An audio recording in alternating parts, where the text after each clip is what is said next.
lumapit sa Panginoon.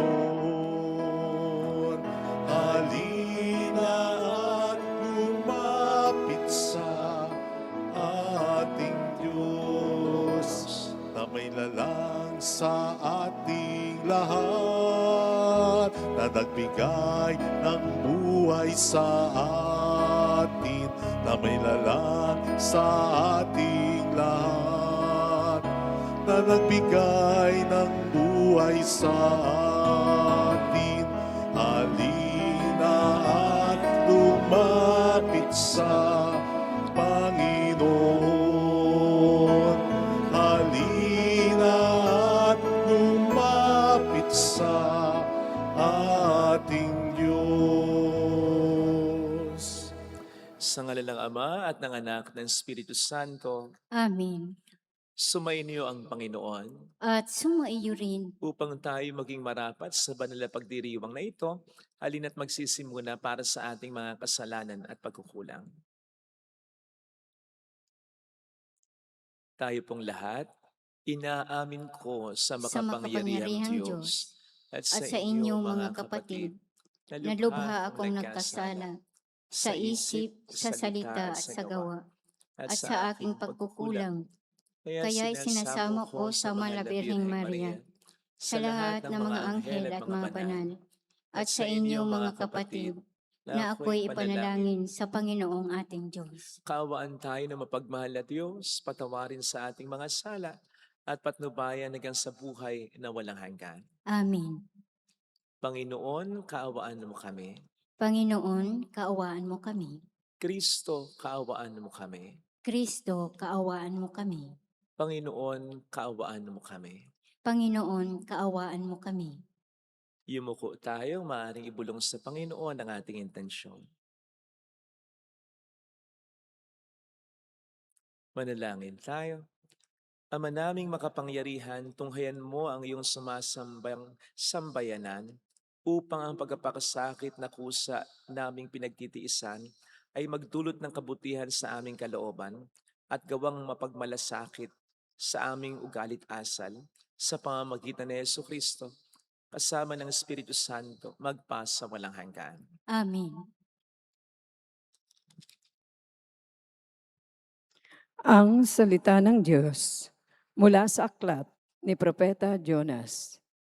Sinabi ng Panginoon kay Jonas, "Pumunta ka sa lungsod ng Nineve at ipahayag mo ang mga ipinasasabi ko sa iyo." Nagpunta na nga si Jonas sa Nineve. Malaki ang lungsod na ito. Aabutin ng 3 araw kung lalakaring pabagtas. Siya'y pumasok sa lungsod. Pagkaraan ng maghapong paglalakad, malakas niyang ipinahayag, gugunawin ang Nineve pagkaraan ng 40 araw. Naniwala ang mga taga roon sa pahayag na ito mula sa Diyos. Kaya nag-ayuno sila at nagdamit ng sako bilang tanda ng lubos na pagsisisi at pagtalikod sa kanilang mga kasalanan.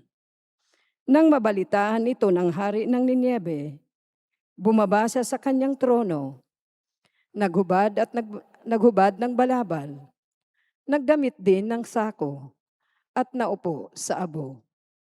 At ipinasabi niya sa mga taga Nineve, ito'y utos ng hari at ang kanyang mga pinuno. Walang kakain isa man, wala ring iinom, maging tao o hayop. Lahat ng tao at hayop ay magdamit ng sako. Taimtim na manalangin sa Diyos ang bawat isa. Pagsisihan ng lahat ang nagawa nilang kasalanan at talikdan ang masasamang pamumuhay. Baka sa paraang ito, mapawi ang galit ng Diyos. Magbago siya ng kanyang pasya at hindi ituloy ang balak na paglipol sa atin. Nakita ng Diyos ang kanilang pagtalikod sa kasamaan, kaya hindi na itinuloy ang paggunaw sa Nineve. Ang salita ng Diyos. Salamat sa Diyos. Diyos ko, iyong tinanggap, pakumbabat, pusong tapat. Diyos ko, iyong tinatanggap, pakumbaba't pusong tapat. Ako'y kaawaan o mahal kong Diyos, sangayon sa iyong kagandahan loob. Mga kasalanan ko'y iyong pawiin, ayon din sa iyong pag-ibig sa akin. Hugasan mo sana ang aking karumhan, dalisayin mo ang aking kasalanan. Diyos ko, iyong tinatanggap, pakumbaba't pusong tapat. Isang pusong tapat sa aking likhain, bigyan mo o Diyos ng bagong damdamin. Sa iyong harapay huwag akong alisin, ang espiritu mo ang papaghariin. Diyos ko, iyong tinatanggap, pakumbaba't pusong tapat. Hindi mo na ninais ang mga paghandog, sa haing sinunog, di ka nalulugod. Ang handog ko o Diyos na karapat-dapat ay ang pakumbabat, pusong mapagtapat. Diyos ko, iyong tinatanggap, pakumbaba't pusong tapat.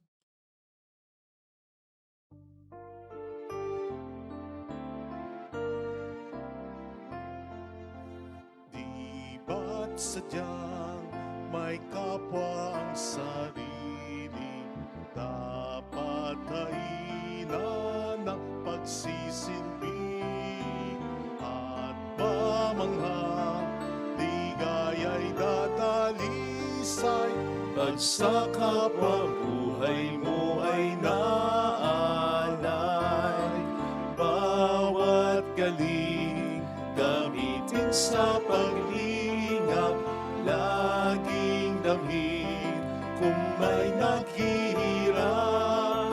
At tandaan, ganiyang pagmamahalan, unang-unang atas ng kabanalan.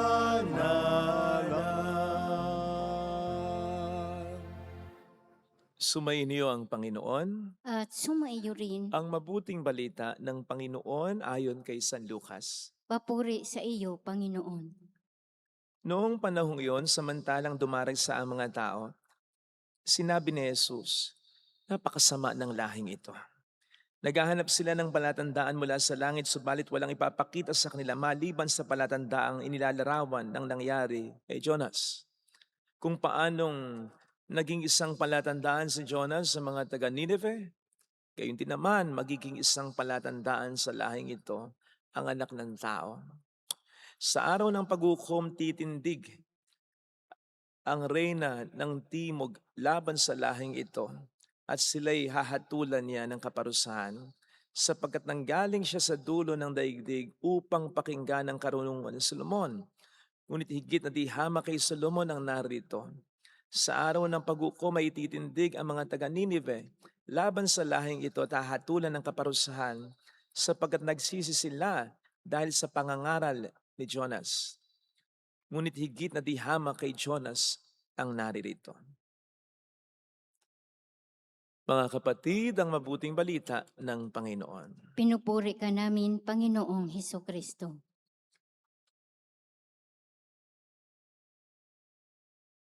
Welcome sa Our Lady of Lasalle at Quasay Parish kung saan ayos lang pong umiyak at samahan tayo ng mahal ay sa pag-iyak at sa pagdarasal upang maging maayos ang lahat. Nanghihingi po ba kayo sa Diyos ng tanda? Para patunayan niya na makapangyarihan siya, na Diyos siya, na mapagmahal siya? Sinasabi po ba ninyo kahit minsan sa Kanya, kung talagang Diyos ka, kung talagang mahal mo ako, kung talagang mapagmahal ka, gawin mo ito, gawin mo yon. Alam niyo po bang napakasama nito? Oo. At hindi po ako ang nagsabi nito, kundi ang ating Panginoon mismo. Actually, medyo conservative pa nga yung pagkakasabi ko sapagkat ang tinutukoy ko ay yung tayo'y manghingi ng tanda kay Kristo. Whereas ang sinasabi ni Kristo sa Ebanghelyo, napakasama ng lahing ito pertaining sa tao mismo. Kasi nga naghihingi ng tanda ang mga ito. Pag nilayan po natin ang kanilang pagkakamali para hindi na natin maulit, ha? Actually, ang hinihingi nilang tanda ay milagro, himala. Something na extraordinaryo na hindi kayang gawin ng tao. Which, at this moment, before this moment, Marami nang nagawa si Kristo.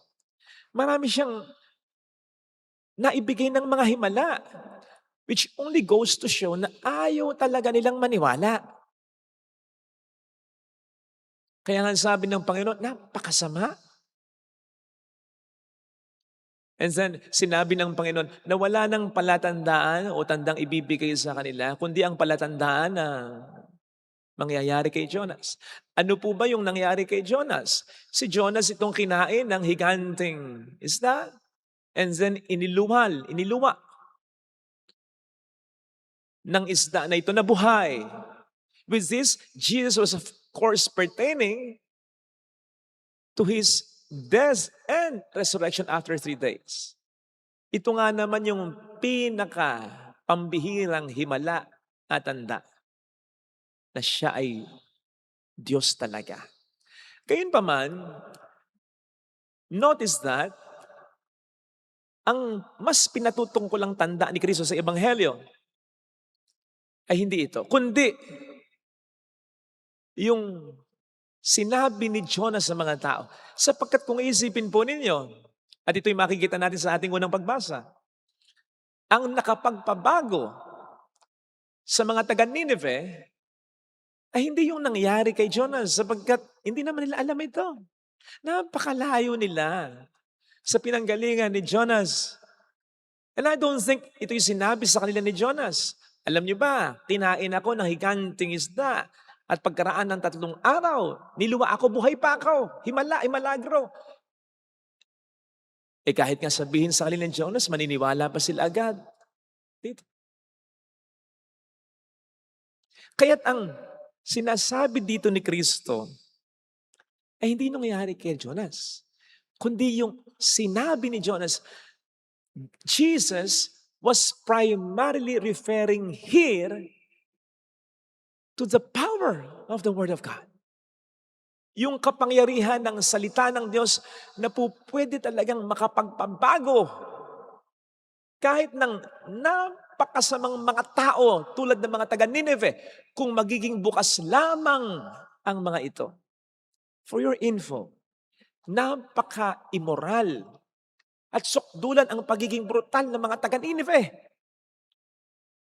na hindi na natin enumerate dahil mawiwindang kayo, may skandalo kayo. Kaya nga ayaw ni Jonas na magbago ang mga ito. Ayaw ni Jonas na mag-preach sa kanila. Sapagkat gusto ni Jonas, lipulin na agad sila ng Diyos. Pero yung mga taga Nineveh ito na napaka-immoral, napaka-brutal, nagbago. Binago hindi nang nangyari kay Jonas na hindi nila alam, kundi nang sinabi ni Jonas sa kanila ang salita ng Diyos na napaka-makapangyarihan at kayang-kayang makapagpabago kahit ng isa at napakaraming masamang tao kung magiging bukas lamang ang mga itong tanggapin ang salita ng Diyos sa kanilang buhay. Ito ang dahilan kung bakit gano'n na lamang ang pagkadismaya ni Kristo sa mga taong kaharap niya dito sa Ebanghelyo. Sapagkat higit nga namang di hamak siya kaysa kay Jonas. Diyos siya. Propeta lang si Jonas. At lalong higit na di hamak yung sinasabi niya sa mga kaharap niya na mas mahalaga sapagkat yung sinabi ni Jonas ay ipinasabi lamang sa kanya. Yung sinasabi ni Kristo ay salita ng Diyos talaga. Na sinasayang nila dahil sa katigasan ng ulo at puso nila. Tayo po ba? Ganito rin tayo? Hindi ba rin tayo naniniwala sa salita ng Diyos? Kung kaya may mga pagkakataon din sa ating buhay na nasasabi natin sa Diyos, kung talagang makapangyarihan ka, kung talagang Diyos ka, kung talagang mahal mo ako, papasahin mo ako sa exam na ito. Ibigay mo sa akin ang trabaho, negosyo, ang karir, ang tagumpay, ang panalong ito. Pagalingin mo ko, pagalingin mo mahal ko. Papagbaguhin mo ang asawa ko. Patinuin mo ang anak ko. Buuin mo ang pamilya ko. Ayusin mo ang buhay ko. Nasasabi pa natin ito? Naku, wag po sana. Kasi lalabas tayong katawa-tawa. Mahiya naman tayo. At kilabutan nawa tayo dahil baka o malamang sa masabi sa atin ng Panginoon, napakasama mo. Pakatandaan po natin ang meron tayo ngayon, ang Biblia, ay higit pa sa kung ano ang meron ang mga tao na kaharap ng Panginoon noon.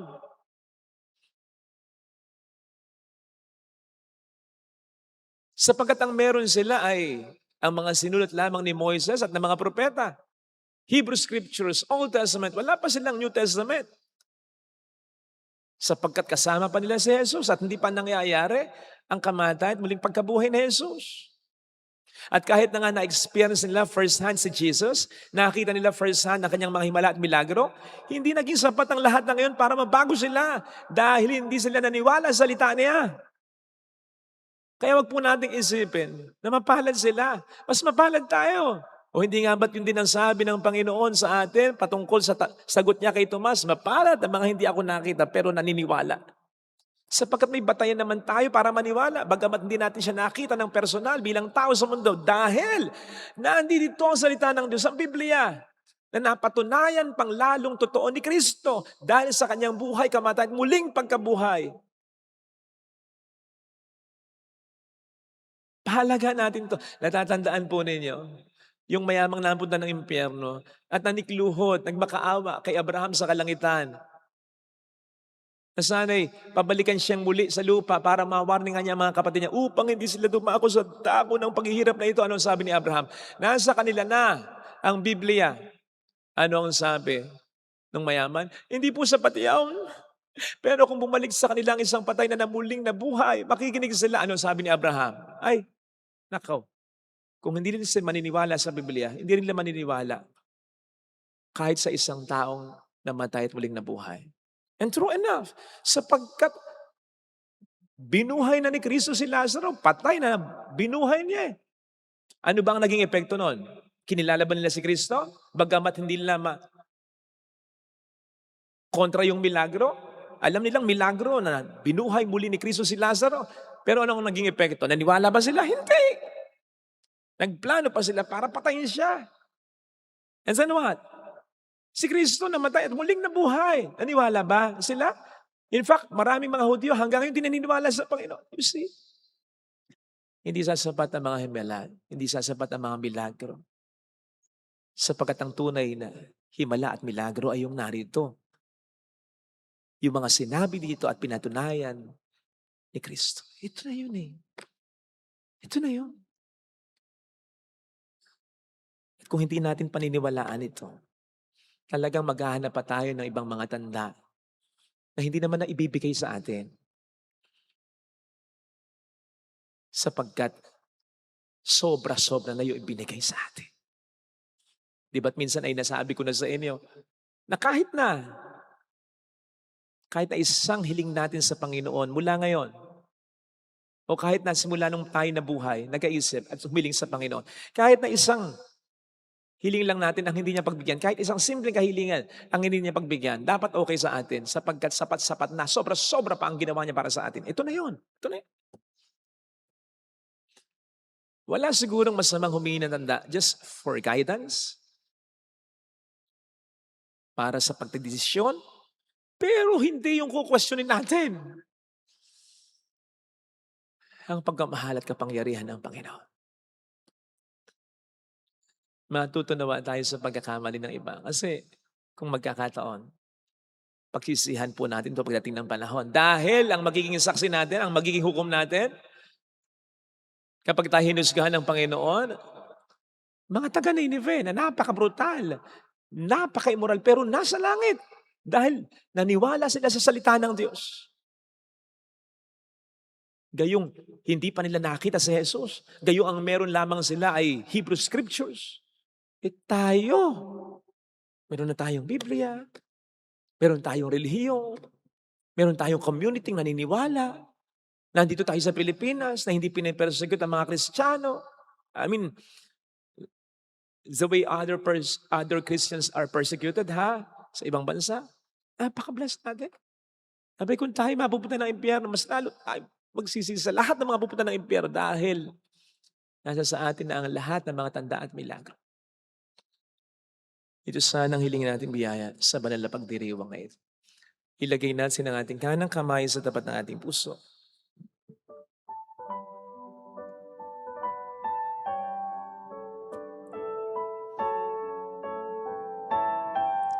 Awitin natin. Alam kong may magagawa ang Diyos. Alam kong may magagawa makapangyarihan siya. ang Diyos. Alam kong may magagawa ang Diyos. Alam kong may magagawa Walang imposible sa Kanya. ang Diyos. Kung ako'y magtatapat, Kung ako'y magtatapat sa Kaniya'y maglilingkod, sa Kanya'y maglilingkod, alam kong may magagawa ang Diyos. alam kong may magagawa ang Diyos. Alam kong di rin kinang Diyos ang samo, Alam kong sapagkat anak niya ako. ginang Diyos ang samo ko. Alam kong di rin kinang Diyos ang samo ko, Alam kong di sapagkat mahal niya ako. ginang Diyos ang samo ko. Kung ako'y magtatapat, Kung ako'y magtatapat sa Kaniya'y maglilingkod, alam kong di rin kinang Diyos ang samo. Pumikit tayo, Panginoon, narito na sa banal mong kasulatan na ipinamana at binigay mo sa amin na lagi naming pinagninilayan at least sa tuwing kami ay magsisimba. Napakarami na naming narinig na salita mula sa iyo kung bakit hindi namin pinanunood, pinagstay sa aming isip at puso. Matawad. Nasa sa amin ang mali kung bakit nagdududa pa kami minsan, natatakot kami minsan, kung bakit mas pinairal namin ang aming galit, ang aming mga takot. Panginoon, nasa sa amin ang mali. Patawad, tulungan mo po kaming itama ito. Tulungan mo po kaming mula ngayon ay mabuhay sa salita mong nagbibigay buhay. Mayroong magandang mangyayari sa iyo. Higit pa sa inaasahan. Sapagkat mahal ka ng Diyos. Pakatandaan, nandito. Pinatunayan niya. Namatay siya para sa iyo. At muling nabuhay para bigyan ka ng bagong buhay. Mayroong magandang mangyayari sa iyo. Kung lalapit kay Jesus, kung lalapit kay Jesus. papuri sa Ama at sa Anak sa Espiritu Santo. Kaparan sa unang-unang, ngayon ang pakilanman, magpasawalang hanggan. Amen. Pag-aalay.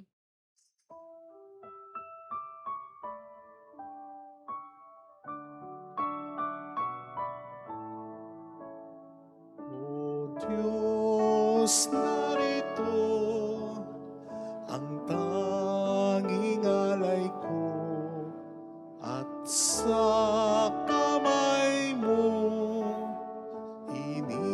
inihandog ko alak at tinapay aming pinagpaguran maging aming buhay tanging sa'yo lamang, tanging sa'yo lamang ang tinapay na ito sana ay basbasan mo upang ang buhay na ganap ay kamtin ko. ko. O Diyos, narito ang tanging alay ko, at sa kamay mo inihandog ko alak at tinapay, aming pinagpaguran, maging aming buhay tanging sa'yo lamang, tanging sa'yo lamang. Manalangin tayo, pang ating handog ay maging kalugod-lugod sa Diyos Amang makapangyarihan. Tanggapin nawa ng Panginoon itong paghahain sa iyong mga kamay sa kapurihan niya at karangalan sa ating kapakinabangan at sa buong sambayanan niyang banal. Ama naming lumikha, paunlakan mo ang aming pakiusap na kami lumaya sa pagkakasangkot sa masama upang makapaghain kami ng paglilingkod sa pamamagitan ni Hesu Kristo kasama ng Espiritu Santo magpasa walang hanggan. Amen. Sumainyo ang Panginoon. At sumaiyo rin, Itaas sa Diyos ang inyong puso at diwa. itinaas na namin sa Panginoon. Pasalamatan ng Panginoong ating Diyos. Marapat na siya ay pasalamatan. Ama naming makapangyarihan, tunay ngang marapat na ikaw ay aming pasalamatan sa pamamagitan ni Hesu Kristo na aming Panginoon. Sa pagbabakasakali mong kami bubuti, isinugo mo si Hesu Kristo upang pangunahan kami. Bilang pagsunod sa iyong atas na bigay, ipinahayag ng iyong anak ang iyong kalooban ng mga pitdukha ay kanyang damayan. Ngayon ay iyong inihahandog ang pagkakatong aming maisaloob ang kanyang ganap at kusang paglilingkod upang sa'y lagi kaming makasunod. Kaya kaisa ng mga anghel na nagsisiawit ng papuri sa iyo ng walang humpay sa kalangitan, kami nagbubunyi sa iyong kadakilaan. Santo, Santo, Santo, Panginoong Diyos ng mga hukbo, napupuno ang langit at lupa ng kadakilaan mo. Osana sa kaitaasan. Pinagpala ang naparirito sa ngalan ng Panginoon. Osana sa kaitaasan.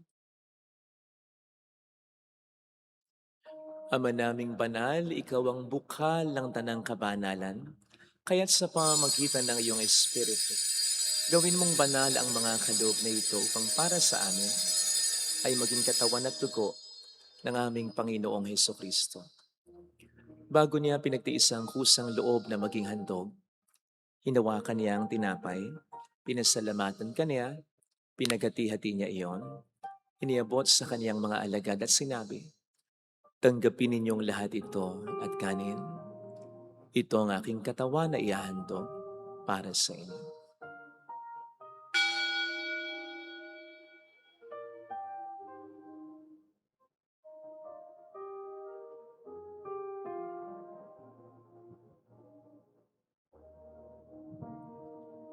Gayun din naman nang matapos ang hapunan, nawakan niya ang kalis, muli kaniyang pinasalamatan, iniabot niya ang kalis sa kaniyang mga alagad at sinabi, "Tanggapin ninyong lahat ito at inumin.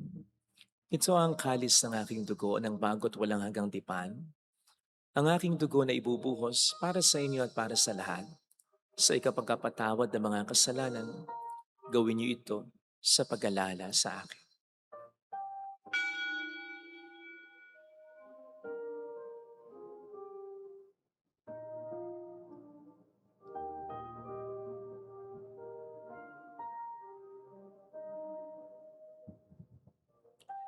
Ipagbunyi natin ang misteryo ng ating pananampalataya. Si Kristo'y namatay, si Kristo'y nabuhay, si Kristo'y babalik sa wakas ng panahon. Ama, ginagawa namin ngayon ang pag-alaala sa pagkamatay at muling pagkabuhay ng iyong anak.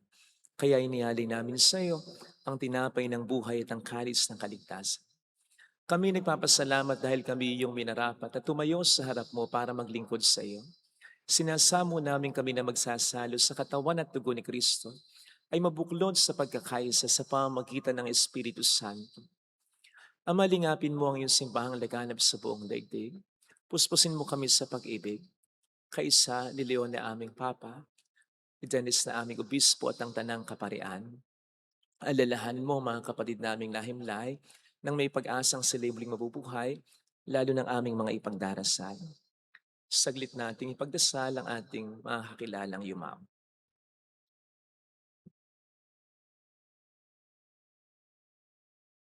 Kaawaan mo sila at patuloyin sa iyong kaliwanagan. Kaawaan mo at paging tapatin kaming lahat na makasalo sa iyong buhay na walang wakas. Kaisa ang mahal na Birhen ng Lasalet, ang ina ng Diyos. Isa no siya ang kabiyak ng kanyang puso. Lahat ng mga banal na namuhay dito sa daigdig ng kalugod-lugod sa iyo. May pagdiwang nawa namin ang pagupuri sa ikararangal mo sa pamamagitan ng iyong anak na aming Panginoong Hesukristo. Sa pamagitan ni Kristo, kasama niya at sa Kanya, ang lahat ng parangal papuri ay sa iyo, Diyos amang makapangyarihan, kasama ang Espiritu Santo, magpasawalang hanggan.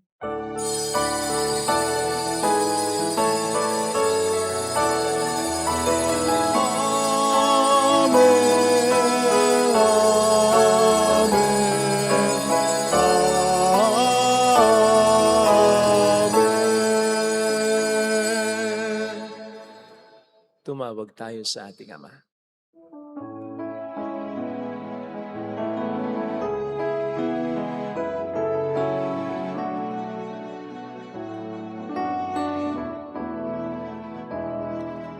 Ama namin, sumasalangit ka, sambahin ang ngalan mo,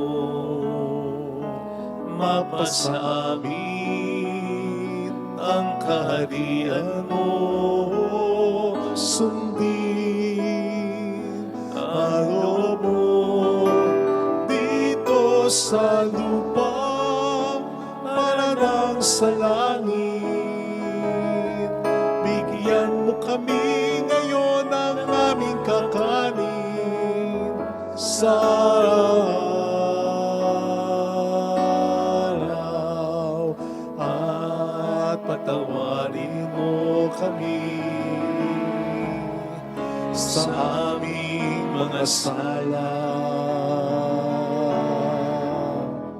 para ng pagpapatawad namin sa nagkakasala sa amin.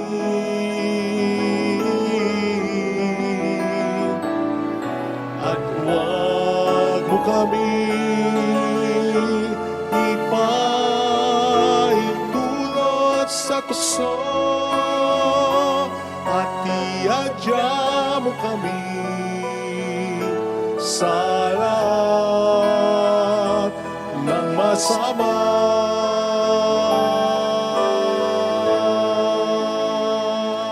Iniling namin kami adya sa lahat ng masama, pagkalooban ng kapayapaan araw-araw, iligtas sa kasalanan samantalang aming pinaghahandaan ang dakilang araw ng pagkapahayag ng tagapagligtas naming si Heso Kristo. Sapagkat iyo ang kaharian, ang kapangyarihan at ang kapurihan magpakailanman. Amen. Panginoong Jesucristo, sinabi mo noon, sinasabi mo rin sa amin ngayon, kapayapaan ang iniiwan ko sa inyo, ang aking kapayapaan ang binibigay ko.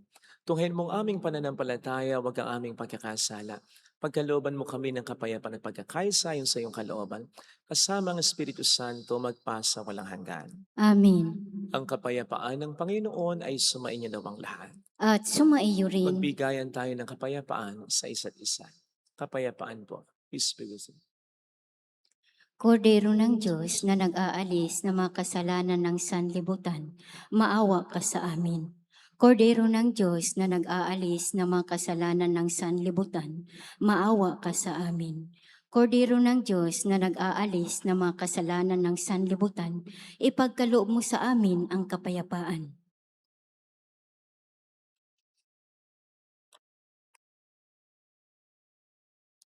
Narito sa harap natin ng Panginoon ang ating buhay at kaligtasan. Mapalad tayong inaanayahan. Panginoon, Hindi ako karapat-dapat na magpatuloy sa iyo, ngunit sa isang salita mo lamang ay gagaling na ako.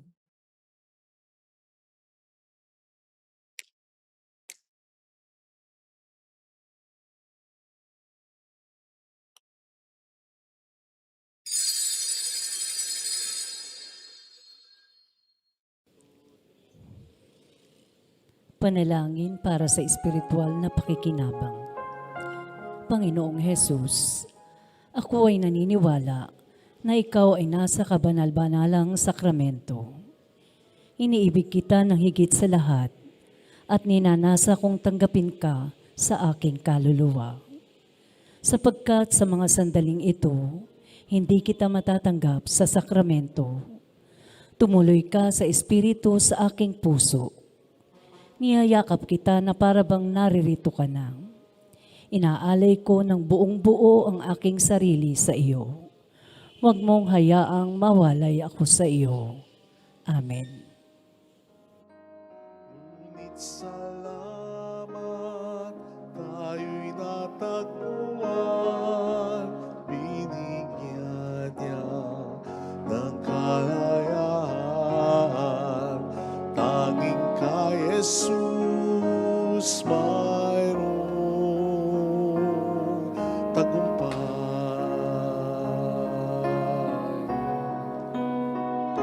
Siyang ating patnubay, siyang ating gabay, siya sa ating nagbigay buhay.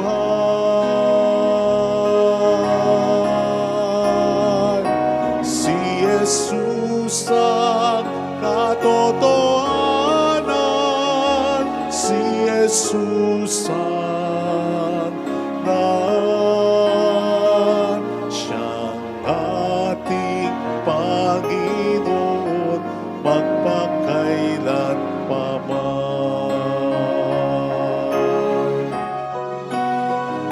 Si Jesus ang katotohanan, si Jesus ang daan, siyang ating Panginoon magpakailan paman.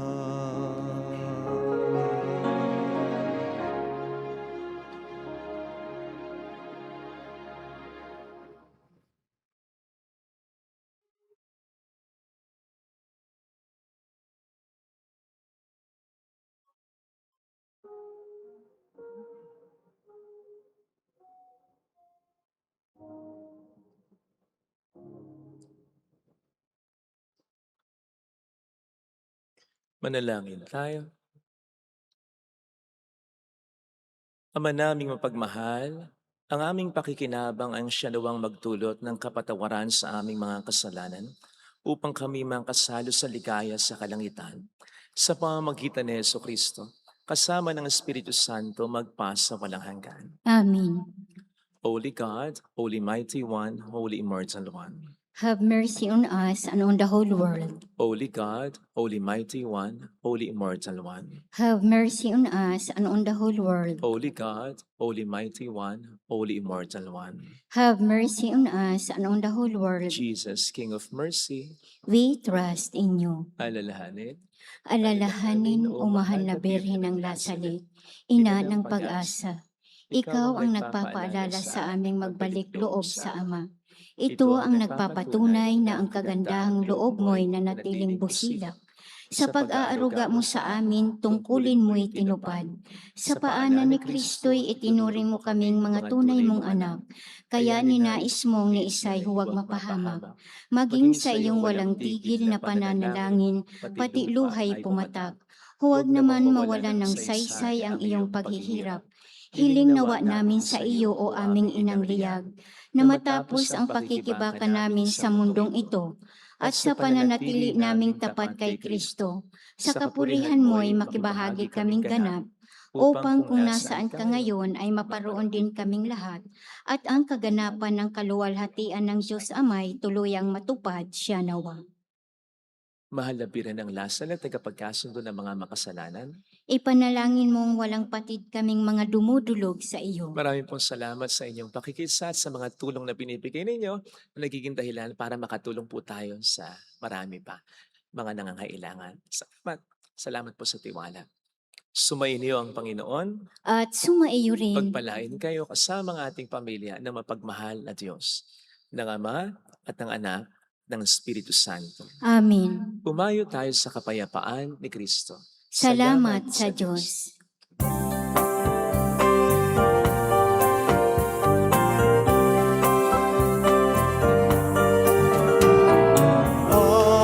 Aming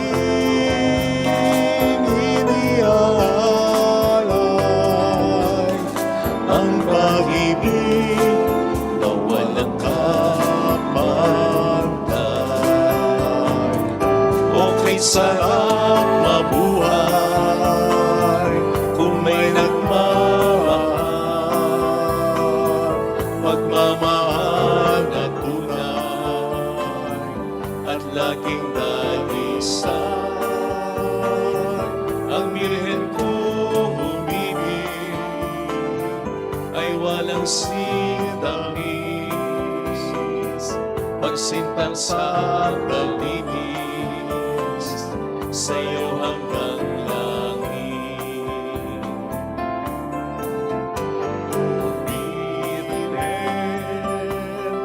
Birhen mahal, sa awit at sa dasal,